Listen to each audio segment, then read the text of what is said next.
Es un día bravo hoy. Bueno, ¿cómo están? Voy a ver si compartí ya la pantalla, a ver si estamos bien.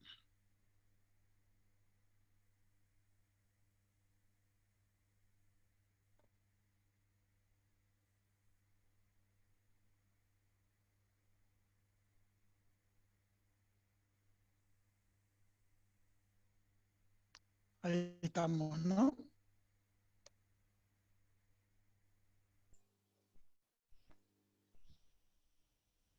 ¿Se ve bien? Sí, se ve. Ok, El, genial. el Power yo lo veo, pero tu imagen como que se Bien, detuvo. veo algunas caras. Bueno, gracias.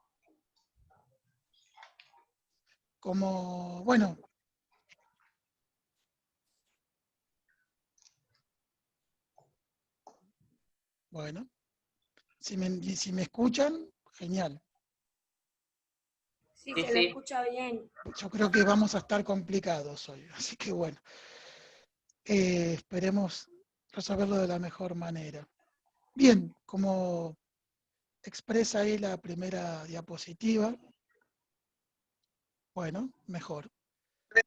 Como expresa bien ahí la diapositiva, hoy es la primera parte de dos clases vinculada a la dimensión simbólico-imaginaria, que como siempre planteamos, ¿no? En función de ubicarnos en el tetraedro, nos lleva claramente al polo de la semiosis. Principalmente sabemos que siempre todo se articula entre sí, pero el polo de la semiosis es sobre todo vinculado a la dimensión simbólica imaginaria. ¿Y qué nos estamos metiendo aquí entonces? Principalmente que ustedes retengan. Acá esta es la dimensión que le brinda sentido y significaciones a todos los discursos, prácticas, valores, ideas, creencias, instituciones, etc. Este es el polo del sentido, claramente. Por eso después veremos los sentidos que se le dan al espacio, los sentidos que se le dan a las formas de llevar a cabo la autoridad, el poder, los sentidos que tienen los saberes, el sentido que tiene el mayor o menor presupuesto en determinada organización.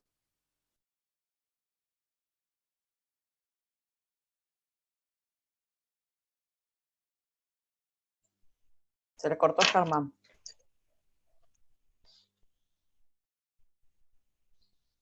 A ver, ahora le voy a... Esperen un segundito que voy a escribirle a ver qué le pasó.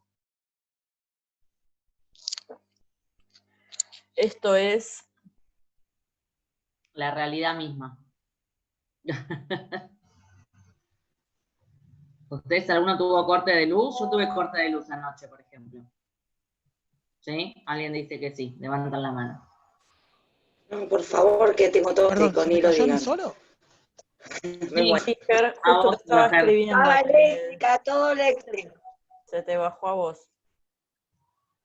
Ahora volviste. Sí, me está funcionando mal, no las escucho. Bueno. Bueno, por ahí una cosa que podemos hacer mientras habla Germán es apagar todas las cámaras. Sí. No sé si Y eso más iba a compartir pantalla. pero por ahí, mientras él comparte la pantalla, si quieren apaguémoslas, así es, no sé, algo menos que tiene la cosa en curso. No, pero si se me cayó a mí, si se me cayó a mí solo, por ahí era por mí. Puede ser, pero qué sé yo. Bueno, qué sé yo, veremos cómo. Va a estar difícil, creo. Bueno, les comentaba los sentidos, creo que hasta ahí más o menos llegamos. Bueno, ahora peor, si no los veo, peor todavía. ¿Qué es lo que nos importa entonces introducir también con este tema en nuestra materia? en particular.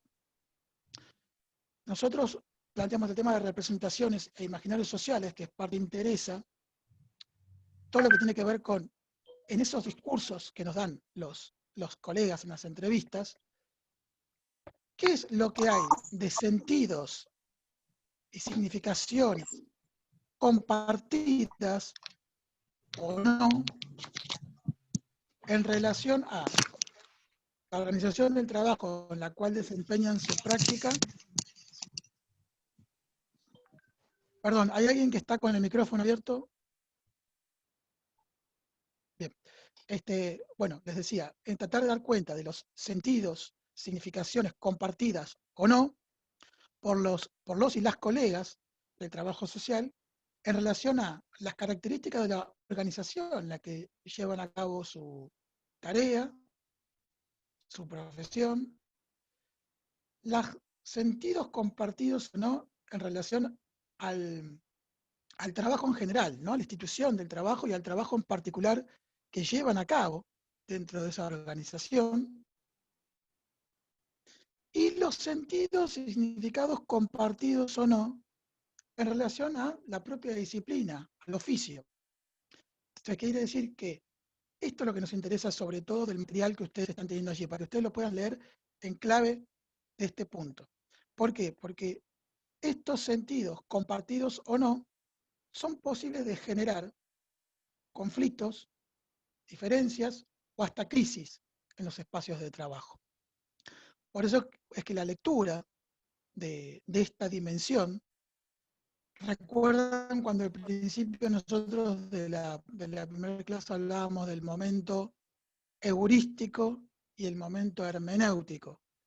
Bueno, nos interesa justamente las interpretaciones que hacen los propios profesionales de estos espacios, ya les digo, de la organización, del trabajo, de la propia disciplina, las explicaciones que ellos dan, para ver cuánto hay de compartido o no, para luego, en el momento, como decíamos, hermenéutico, el que interpreta ya desde la perspectiva institucional, dar cuenta de cómo se lleva a cabo la tarea en ese espacio y si, como les decía antes, estos pueden ser causales o hay aspectos que pueden dar cuenta de algo homogéneo, en el cual hay cierta coherencia, armonía, o se producen diferencias, que pueden ser diferencias al interior del propio grupo de colegas, o que se produzcan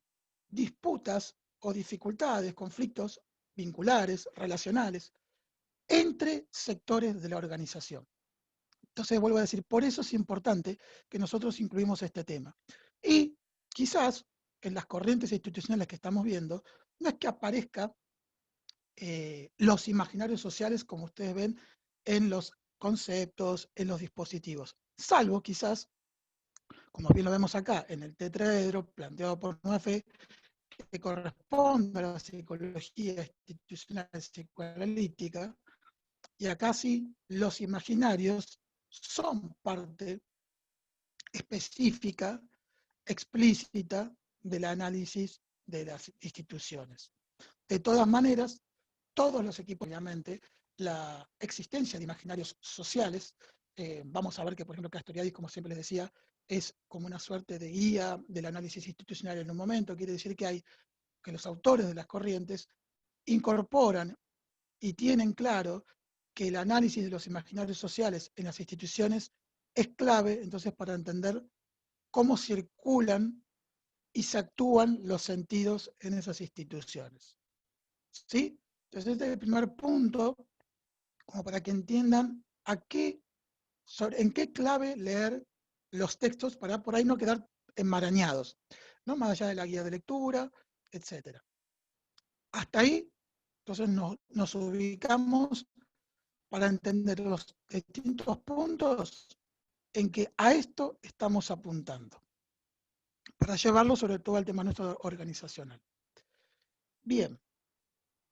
Otro punto también importante, que en el momento lo mencionamos en clases anteriores. La clase que hicimos sobre la relación inconsciente, preconsciente, consciente, y las instancias que constituyen el aparato psíquico, ello, yo, superyo, son claves entonces para entender el planteo que hace al principio del texto de María José Acevedo sobre Freud y dónde está el primer anclaje de lo que él denomina representación.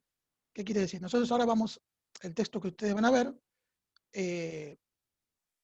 a ver cómo hay una especie de evolución del concepto de representación, de representaciones sociales hacia imaginarios sociales, y también vamos a ver luego cómo estos imaginarios están alimentados específicamente por lo que se llaman organizadores socioculturales, que son producciones imaginarias. Entonces, primero hay como una parte más de comprensión de que aquí llamamos representaciones, y después vamos más hacia lo concreto sobre cómo están constituidas esos imaginarios y representaciones, que es lo que nosotros después específicamente vamos a ir tomando de los discursos que, o sea, es lo que hacen cada corriente cuando hace la fase investigativa y el trabajo dispositivo de intervención, y lo que nosotros también les compartiremos cuando hagamos las entrevistas en el trabajo en duplas. ¿Sí? Entonces, el texto de María José hace este barrido histórico, y el primer punto en el que se ancla es la representación según Freud. Recuerden, como les decíamos, que esa primera experiencia que tenía que ver, ¿se acuerdan?, con el momento nutricio, que tenía que ver con el sentido nutricio de alimentarse del bebé, cuando pierde esa primera relación de objeto, cuando no está ahí, esa es la primera experiencia de representación. De ahí surge ese concepto. Cuando el objeto no está, el bebé en su psiquis que se va constituyendo, debe empezar a producir determinados aspectos. A ver, el primer punto, como dice ahí el texto, es de la percepción. Fíjense que tanto la percepción, la imaginación, como el recuerdo, tiene que ver con representaciones ligadas a lo temporal. Lo percibido, lo presente. Lo que tiene que ver con el recuerdo es que trae al presente percepciones, pero de un pasado cercano. Y la instancia de imaginación de la representación son las que generan nuevas ideas o deseos de concreción a un futuro cercano o lejano. Quiere decir que la experiencia de constitución de representación surge a partir de esa relación con ese objeto nutricio. Cuando está, cuando no está. La percepción es cuando se alimenta y siente ese objeto. Ya cuando no está, es el recuerdo que trae presente de ese objeto, por lo cual a veces vuelve a lograr tener ese objeto en la función nutricia o si no en los sustitutos. Y si no, también empieza a estar la función de imaginación acerca de cómo reemplazar, de alguna manera, ese objeto que ahora no está, a partir de esas percepciones placenteras a las cuales le había asignado esa experiencia única, decíamos en aquella clase. Entonces, a lo que vamos es, para no marañarnos, la representación originalmente en Freud tiene estos tres aspectos de orden temporal que se vinculan luego a una salud mental saludable, podemos decir, que tiene una vinculación directa con la realidad. Hay un cuarto elemento de la representación que es la primera experiencia que el bebé hace cuando alucina, ¿sí?, en la sustitución, busca reemplazos de ese objeto percibido que no está teniendo al alcance en ese momento, esa alucinación de crear algo en su realidad psíquica para que le evite la angustia de muerte, digamos. Ahora bien, una vez que el ser humano va creciendo, lo que les decía es que los aspectos temporales de la representación, percepción presente, pasado e imaginación, son parte de la salud mental, pero cuando esas percepciones están solo en el mundo de la realidad psíquica, ahí estamos hablando de alucinaciones y estamos hablando que lo que ocurre en esa persona solo ocurre en su mente, más allá de que opere y esa persona actúe en función de de esa alucinación en la realidad. ¿Se entiende? Digamos, habría 3 aspectos saludables de la representación y, según Freud, un aspecto ya de alucinación por fuera de la realidad, que es la alucinación. ¿Sí? Esto como para dar cuenta de dónde comienza esta idea de representación. Este es el primer origen, un poco psicoanalítico, obviamente, de la palabra. Bien. Después, si bien también forman parte del inconsciente, y ahí vuelvo a decirles, reforzar la lectura de este texto con lo que hablábamos de las instancias, estas representaciones están ancladas y al mismo tiempo alimentadas por la protofantasía, que tenían que ver, como ya decíamos, con las fantasías que tenían que ver con el origen de la especie, con la existencia, con escenas originarias que están ancladas y son transmitidas filogenéticamente a lo largo de 7 generaciones, decíamos, de los seres humanos. Están las fantasías propias, alimentan las fantasías propiamente dichas, y las fantasías alimentan estas representaciones. Las fantasías son aquello que está, como decíamos, reprimido en lo inconsciente y que surge a partir de la, como decíamos, desplazamiento y condensación, que tenía que ver con la lógica del inconsciente, a través de, como decíamos, fallidos, olvidos, sueños, humoradas, humor negro, chistes, etc. Y también son las que alimentan lo que llamamos los ensueños diurnos, que sería aquellos que, fíjense, ideas que yo pongo el ejemplo de cuando uno va en un colectivo y se pone como entre comillas que uno dice, estoy soñando, me puse a soñar, que es cuando uno más o menos sí le brinda el contenido, uno a esa estructura, y se plantea qué le gustaría hacer, qué le gustaría cambiar, cómo le gustaría hacer las cosas, qué es lo que le gusta actualmente, qué le gustaría modificar. Entonces, ¿qué haré de acá a una semana, a un año? Ahí es cuando uno empieza como a fantasear, pero uno controla esa fantasía. Y si bien tiene, como todo, resabios inconscientes, es uno en el nivel de lo consciente que está tratando de manejar todos esos argumentos y escenas. Entonces los ensueños diurnos son características del pensamiento de lo consciente, ¿sí? Y las representaciones obviamente alimentan esos ensueños diurnos, porque de esas representaciones uno se imagina, y acá viene la parte futura de la representación, se imagina en qué lugar le gustaría estar y cómo le gustaría que las cosas sean. Después, a veces sirve esto como un sustento para luego llevar a la realidad concreta, o a veces solo queda en ese sueño y se desvanece, ¿sí? De todas maneras, a diferencia de lo que decíamos de la alucinación, que se desvanezca no quiere decir que uno esté con su salud mental deteriorada, sino que por distintos factores lo puede llevar a cabo o no. Pero siempre uno es el que controla, en todo caso, estos ensueños diurnos que recién mencionaba. Bien, siguiendo un poco con esta línea psicoanalítica, lo que plantea René Caes es que la representación tiene como un permanente doble mecanismo, una doble vertiente. Recuerdan que cuando se hablaba de todo aquello que altera o puede provocar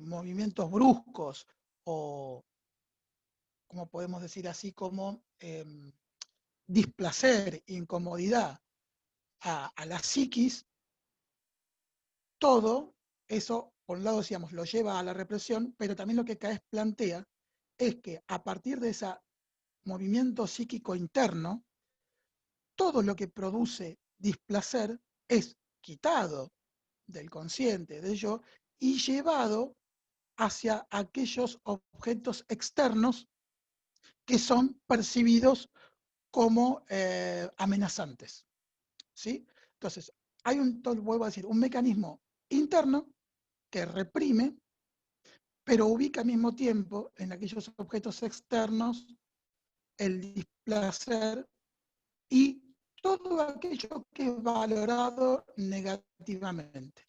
Lo peligroso, lo posiblemente de ser dañino, lo que puede producir terror, destrucción, etc. Lo que es que obviamente tenemos una relación con lo social, ¿no? Con la realidad. Ahí es donde se empieza a construir el psiquismo, en esa relación interna y mundo externo. Ahora bien, ¿por qué dice que es una doble vertiente? Porque al mismo tiempo, como esto es un mecanismo de orden inconsciente, obviamente, como dice ahí abajo, ¿no? Mediante el mecanismo de proyección en el exterior de aquellos aspectos, como decíamos, de orden negativo. Pero luego, en este mecanismo, la psiquis vuelve a introducir esos aspectos amenazantes de la realidad en su psiquismo como un producto externo. A ver si se entiende. Cuando cuando la psiquis ingresa todo aquello que está percibido como amenazante, nosotros no nos damos cuenta que eso es una proyección previa nuestra en ese afuera, ese peligro. Esto es un movimiento de orden inconsciente, como decimos. Entonces, lo que aparece como introyectado del exterior como lo peligroso, en realidad es aquello que se ha proyectado previamente, desde el psiquismo en el afuera. Obviamente que también eso está alimentado por la realidad cotidiana y eso se vuelve a introyectar en el psiquismo y ahí vuelven a seguir constituyéndose las representaciones.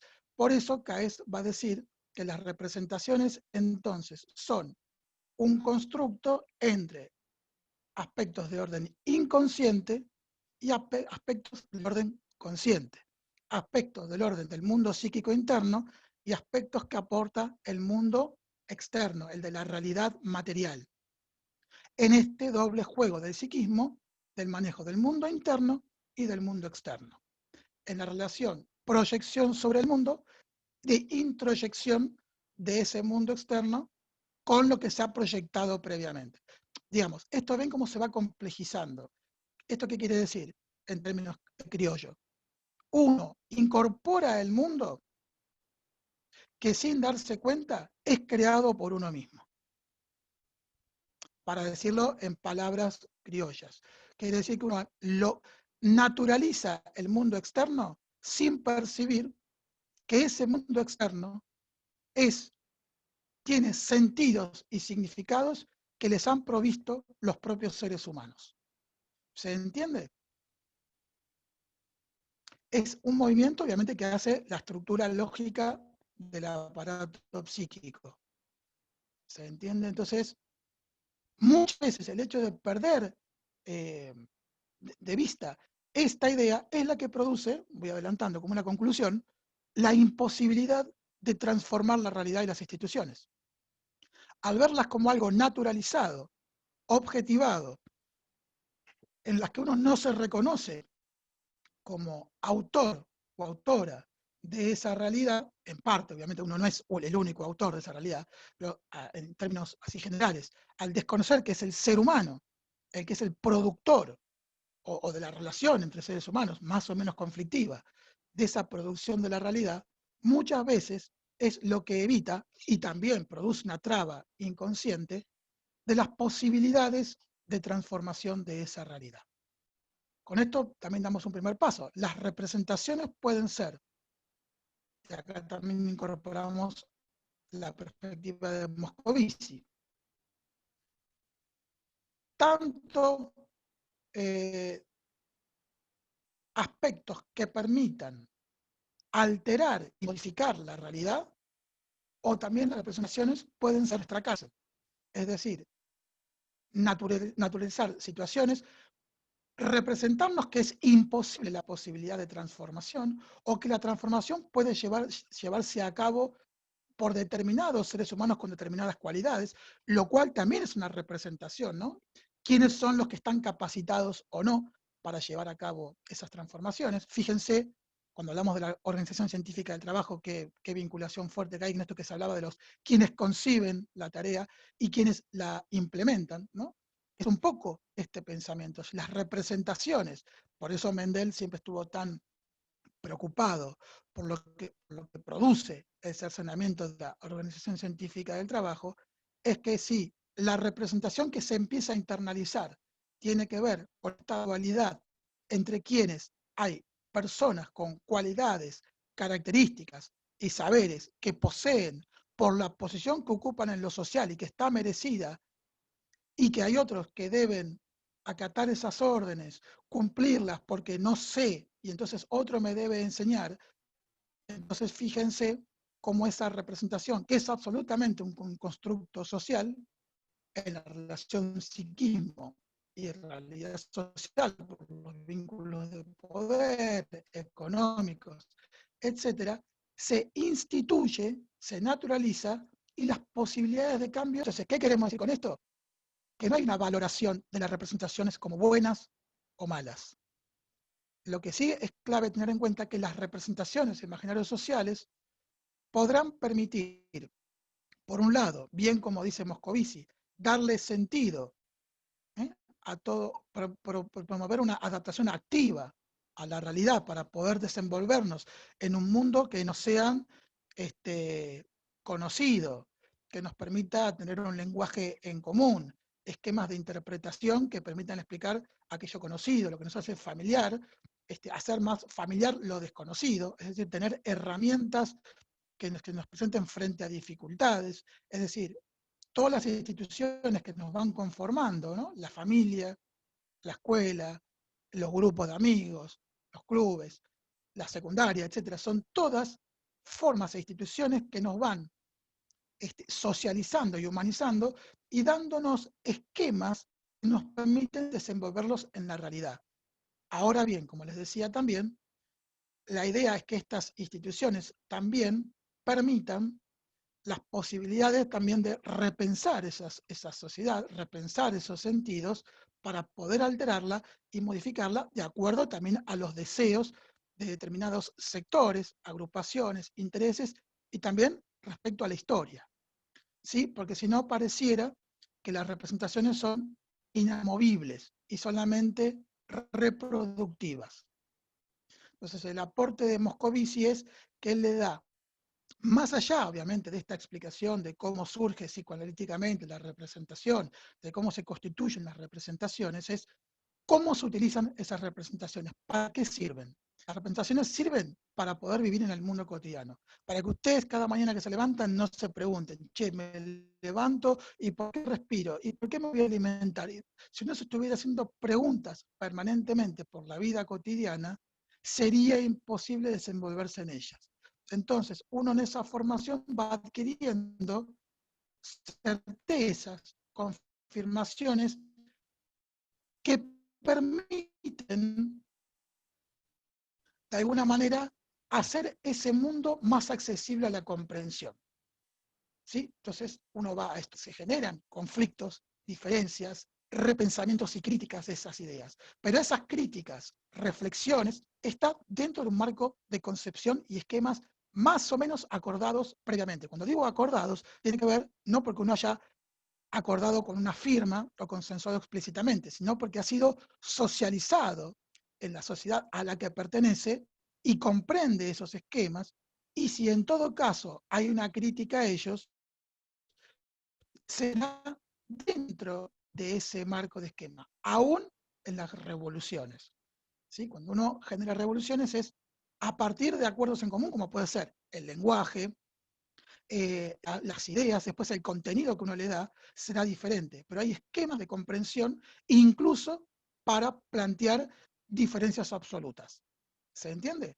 Pero acá cuando yo estoy hablando, más allá de algún concepto que uno pueda entender o no, porque por ahí todavía no accedió a él, me entienden de lo que estoy diciendo, me entiende la lengua en la que estoy hablando, entiende la tecnología en la que estamos transmitiendo, entienden que esto puede serles útil para estudiar y para luego trabajar en el parcial. Digo, hay un esquema de interpretación que estamos teniendo en cuenta de por qué estamos todos sentados aquí hoy, aún en el marco de una pandemia, que nos planteó una situación atípica. Digo, ¿se entiende cuál es entonces la propuesta de Moscovici? Él, para plantearlo así, es como más una representación teatral en la que todos nosotros como seres humanos actuamos discursos, prácticas en función de nuestros deseos, nuestras fantasías, nuestras creencias, y acá me meto con las formaciones imaginarias, nuestras utopías, nuestras ideologías políticas, entonces, nuestras necesidades. Entonces, todas esas representaciones hablan de nosotros cuando nosotros las actuamos, las ponemos en práctica. Si bien nosotros, como decíamos antes, no estamos conscientes permanentemente de esa actitud, nosotros cuando comunicamos, de alguna manera, estamos dando cuenta de las representaciones que tenemos nosotros acerca del mundo en el que vivimos. Y en este sentido, llevándolo a las organizaciones del trabajo, cuando ustedes ven artículos periodísticos que les hemos compartido o vean las entrevistas de lo que hablan los graduados, ellos hablan de las imaginarios y representaciones que tienen, como decía al principio, sobre el trabajo en general, qué les significa para ellos trabajar, cuáles son las características que reconocen interesantes o negativas de la organización en la que llevan a cabo su tarea, y cuáles son las representaciones que tienen compartidas o no acerca de llevar a cabo la disciplina del trabajo social. ¿Qué las une con otras colegas? ¿Qué las separa de otras colegas? ¿O qué las separa en tanto profesión del trabajo social respecto a otras disciplinas del ámbito, por ejemplo, de lo social, sea en la institución que sea, en justicia, en niñez, en situación de calle, en salud, etc. ¿Se entiende? Vuelvo a decir acá, ¿por qué nos interesa entonces a nosotros traer a cuento la importancia de las representaciones? Se Vuelvo a va decir eso a entonces, cortar este Zoom quiten la en 2 cuestión. minutos. Sí, en 2 minutos, sí. Sí. Entonces, es lo que queda claro entonces esto que les decía de lo valorativo. Siempre sáquense de la cabeza lo valorativo en estas cuestiones. Las representaciones no son buenas per se ni malas per se.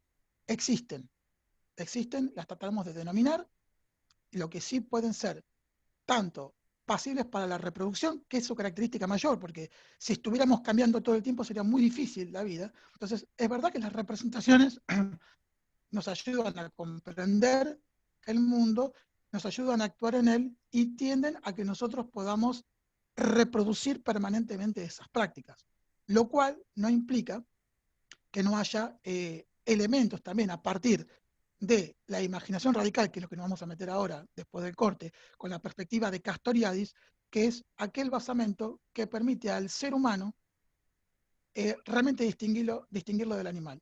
Cuando uno dice que el ser humano se caracteriza por su razón, Castoriadis lo va a poner en duda. En realidad, es lo que dice que el ser humano tiene capacidad de razón. No siempre es un ser racional. Lo que sí dice que distingue al ser humano es su capacidad de imaginar. Fíjense que tiene que ver justo con una cuestión de lo que hablaba de la representación de Freud, la imaginación, lo que va hacia el futuro. Y tiene que ver entonces con la capacidad de crear algo donde allí no estaba. Y ahora retomo. Cortemos, Erika, si querés, y retomamos directamente para entrar en Castoriadis. Perfecto.